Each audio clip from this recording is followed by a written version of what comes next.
Chers internautateurs et internautatrices, amis amateurs de nouveaux venus dans le monde ludique, bienvenue dans cette Trick Track TV somme toute pétillante, puisque j'ai avec moi deux visages que je ne connaissais pas et j'adore découvrir de nouveaux visages. C'est monsieur Thibaut, alors Thibaut Quintens, donc monsieur Thibaut qui est là et avec son camarade, je lis parce que j'ai de plus en plus de problèmes avec les noms des gens, et c'est monsieur Olivier Grégoire, tu es là. Voilà. Et vous arrivez tout droit de Belgique. Absolument. On adore recevoir des gens qui viennent de Belgique ici. Vous êtes là pour nous parler de Piratoons, un jeu que j'ai entre les mains. C'est une version, c'est pas le prototype, c'est la version quasi terminée définitive du premier exemplaire qui sort de l'usine. Absolument. Ça.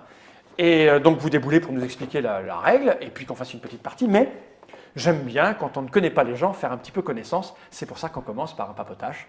On va essayer de vous découvrir tous les deux. Thibaut, Olivier, vous êtes donc les co-auteurs de Piratoons. Ce n'est pas votre premier jeu. A priori, on a abordé ça vite fait en buvant un petit café avant.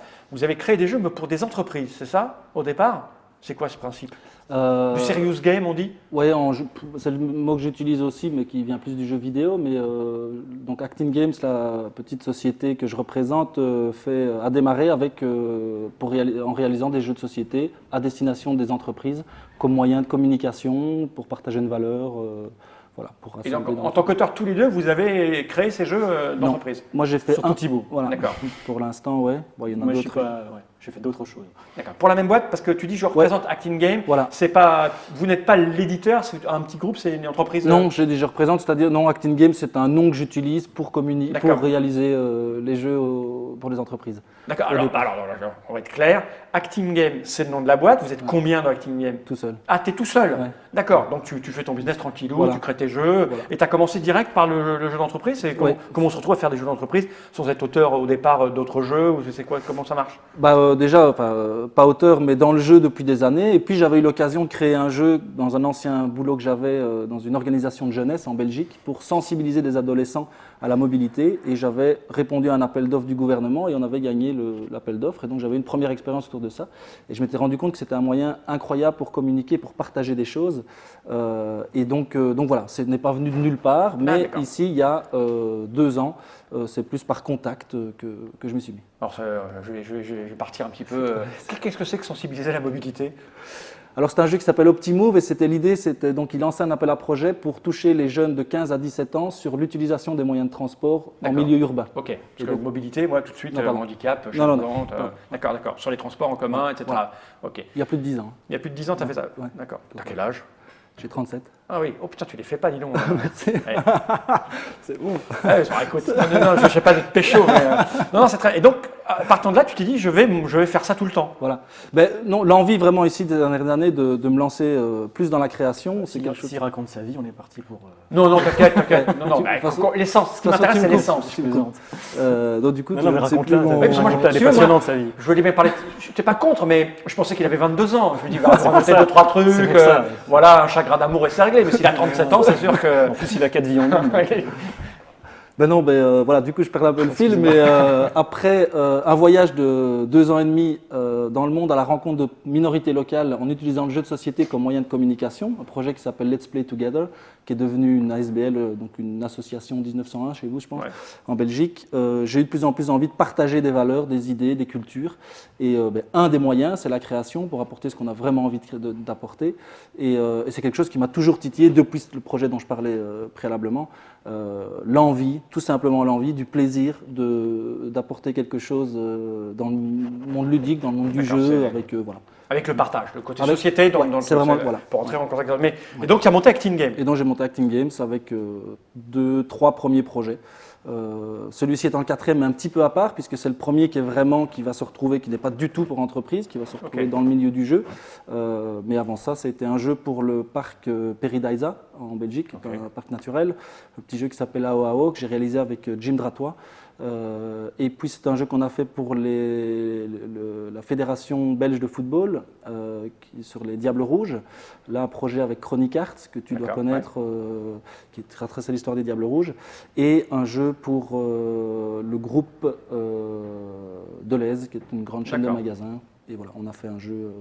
Là d'ailleurs, c'est un jeu de Chris Conrad qui sera édité cette année ou l'année prochaine chez BlackRock notamment. D'accord. Et donc tu cours après les appels d'offres, c'est par liaison, Par contact. Le prochain, on travaille dessus avec Olivier. C'est toujours une émission de télévision belge. On taira le nom, parce que... Donc Ouais, voilà, dont ok. on taira le nom absolument, mais voilà. Ok. On travaille dessus pour l'instant tous les deux. Et au départ, tu faisais quoi? Parce qu'on t'as fait quoi comme étude? Je veux dire, comment on se retrouve J'ai fait une licence en communication. Ah oui, donc ça se tient. Communication, hop, c'est un outil de communication et paf. Voilà.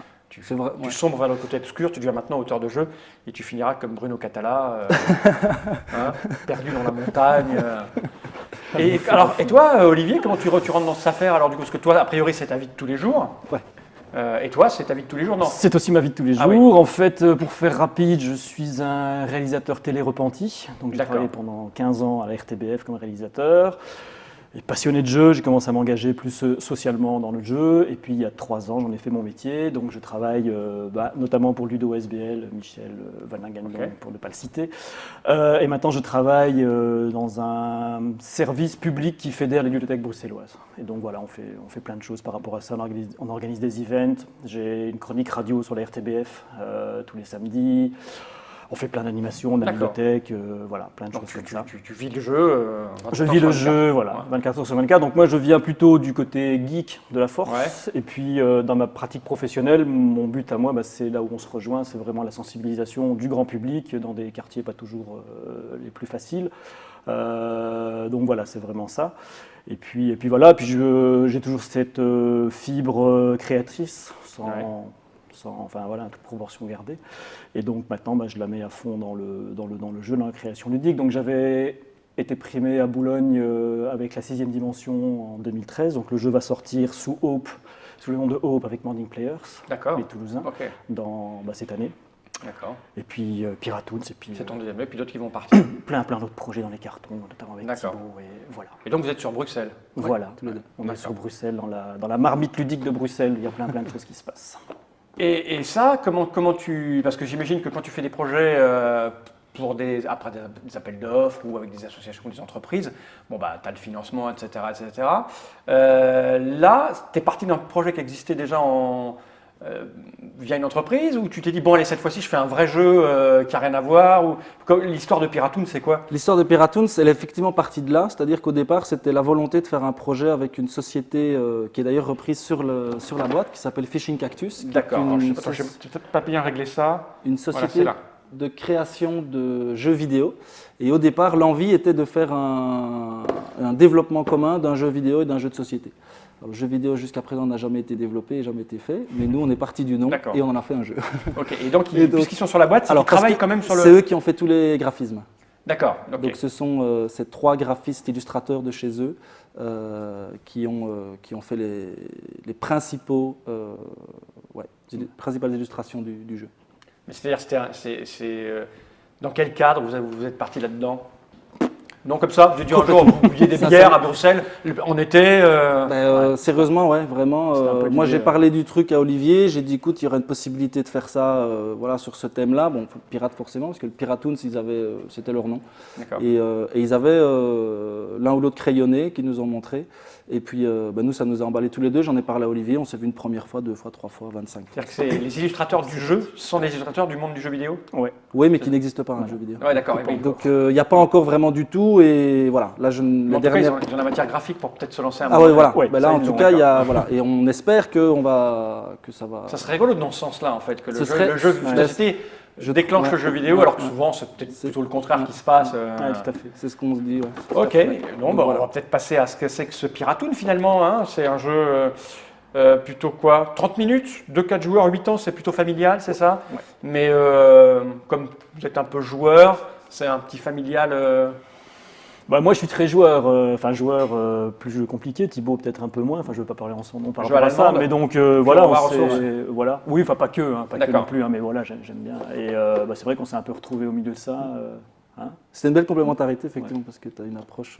Enfin, moi, j'ai peut-être une approche un peu plus basique sur le jeu. Enfin, quand je dis basique, rien de Ouais. négatif, mais plus intuitive, moins calculatoire. Et Olivier a parfois une approche un peu plus plus approfondie des mécaniques. Et donc voilà, les deux ça ensemble. se complète et ça donne cette chimie qui fait que le gros joueur a plaisir à y jouer avec quelqu'un qui est pas c'est ce trop qu'on joueur. espère. C'est ce qu'on espère. C'est ce qu'on nous dit en tout cas. Là, c'est le pré-proto, ça arrive quand ça? C'est le pré-proto, normalement, dernière semaine de janvier. D'accord, vous êtes distribué par qui? BlackRock. BlackRock, d'accord. Écoute, on va peut-être passer immédiatement à savoir comment ça fonctionne, mais ça dans une autre petite vidéo. Tu vois, là, on a passé à peu près 10-12 minutes à papoter. C'est ce que j'expliquais tout à l'heure, quand on reçoit des nouveaux. On a beaucoup de choses à se dire, tu vois. Enfin, je trouve ça intéressant. C'est mieux de les mettre là, et puis tout à l'heure, on va attaquer direct la présentation de comment ça fonctionne. C'est lourd quand même, hein. Il y a du matos. Il y a du poids, on a voulu bien utiliser l'espace aussi. On a fait une boîte qui est assez condensée. Moi, c'est un petit peu l'idée de... Parfois, je suis un peu déçu d'ouvrir des boîtes et de voir peu d'espace utilisé. Là, c'est rempli. Et donc là, on a fait... on a voulu... Mais quand tu travailles avec une entreprise sur un développement de jeu, il y a une charte qui est prédéfinie. C'est eux qui prennent en charge les coûts de financement, etc., j'imagine. Alors, oui, c'est pas vendu. Tu fabriques pas une boîte en disant, bon, on va la vendre 30 €. Parce que j'imagine, c'est un projet, on me dit, voilà, on a 10 000 € de budget, 15 000. Chaque projet est différent parce que, par exemple, le projet pour le parc Paradisa, c'est un projet qui, au départ, n'a pas été financé par le parc, mais c'était une prise de risque partagée et le jeu est vendu sur le parc. D'accord. Okay. Donc, voilà. Donc, tu avais déjà cette expérience pour savoir quel coût. Oui. En tant qu'auteur, c'est assez particulier comme expérience parce que là-dessus, au début en tout cas, mais je vois sur le projet sur lequel on est en train de travailler maintenant, on a une pression en fait parce qu'on n'est pas là en train de se dire tiens, on ferait bien un jeu, tiens, on ferait bien ça, on change et on a une pression parce qu'on se dit qu'on doit arriver à un résultat avec des échéances en fait, parce qu'on a quand même des réunions prévues. Et donc c'est une autre motivation et c'est assez intéressant. Alors on pourrait se dire ouais, c'est du serious game et tout, mais en fait au niveau créatif, c'est une autre démarche et c'est vraiment assez intéressant. Ça pousse vraiment la créativité comme ça. Et c'est vraiment Il y a pas mal d'auteurs qui, tout à l'heure je citais Bruno Catala, qui font ça un petit peu parce que c'est une autre façon de travailler et puis que ça rapporte de l'argent. Faut pas non plus. On est là tous pour gagner notre vie. Acheter des pommes de terre, pour faire des omelettes. Et puis, mais il y en a quelqu'un, et souvent ils disent que c'est un exercice particulier, parce que tu ne peux pas laisser libre cours totalement à ce dont tu as envie, parce qu'il y a un objectif derrière. Donc je comprends que ce soit intéressant intellectuellement. Mais qui finalement est aussi, je trouve que c'est un exercice particulier, mais qui est le même aussi dans le sens où nous, l'objectif, c'est quand même in fine que ça plaise. Oui, bien sûr, on pense toujours à la cible, tiens, si on veut se mettre là-dedans, on se donne une série de contraintes et de plus en plus pointues. Parce qu'après, tout dépend ce qu'on met dedans. Nous, on essaye de le faire avec une certaine éthique aussi. On ne se vend pas, je veux dire. Donc on se positionne aussi. On essaie de rester nous-mêmes à travers ça. Et comme le dit Thibaut, en fait, finalement, faire du jeu d'entreprise, c'est une manière de communiquer. Je veux dire, Thibaut, le jeu qu'il a fait pour une grande chaîne de magasins, il aurait très bien pu le faire sur un coin de table et vendre n'importe quoi. Mais il a été au bout d'un vrai jeu avec une vraie mécanique ludique. Et c'est ça qui est important. Donc, tout dépend de la valeur ajoutée de confier ça à un auteur de jeu, parce que tu es auteur de jeu finalement. J'essaye, Mais la différence, peut-être, c'est aussi, tu as un objectif qui n'est pas le tien au départ. Parce que quand on te demande de faire un travail sur le transport, tu dois intégrer des variables que tu n'as pas forcément, que tu vas découvrir, les problématiques, je ne sais pas, je dis n'importe quoi, mais du bus, des délais, des circulations, j'en sais rien, le taxi, tout ça, qui te sont imposés et que peut-être tu ne vas pas te rendre compte si tu n'as pas un petit peu étudié la question. Alors que quand tu fais un jeu que pour toi, c'est vrai que c'est très différent. En amont, il y a un travail d'information qui est assez important, qui est plus important que sur Piratoons par exemple. Puis il y a un grand travail de décentration aussi, d'empathie en fait, de se mettre à la place d'eux et sans jugement. Donc c'est aussi beaucoup de modestie par rapport à, je suis pas un auteur qui va commencer. Et donc c'est vraiment intéressant, ça remet tout le monde aussi un peu à sa place, quoi. C'est pas mal. Et puis c'est très chouette parce qu'on est en face de gens qui ne connaissent pas du tout le milieu du jeu aussi. Et donc l'idée c'est vraiment de le faire. Moi c'est aussi une manière de partager. Donc déjà cette étape-là elle est vraiment intéressante quand on a des réunions avec des directeurs d'entreprise, etc. où ils passent au jeu de société. Juste partager ce moment-là, c'est échanger sur la mécanique, la discussion, pourquoi on choisit ça, comment. C'est très riche aussi. Et même pour nous intellectuellement pour expliquer les choses. Surtout un directeur qui avait dit attention moi le jeu j'aime pas. Oui, en général oui, eux-mêmes. C'est les mecs de la compta qui ont insisté. On va faire du jeu cette année. L'année dernière on a fait un voyage au ski. Cette année, on fait un jeu. Je vois tout à fait le truc. Bon, écoutez, je suis très curieux de voir ce que ça donne maintenant, finalement. Parce que là, c'est parti juste d'une envie de faire un truc. Donc, on va découvrir vers quoi vous êtes parti. Merci Thibaut et merci Olivier d'avoir répondu à cette petite discussion. Et puis, on va envoyer le générique de fin. Et puis, on va partir dans l'explication, dans la mécanique. À tout de suite pour de nouvelles aventures. Jenny Reich.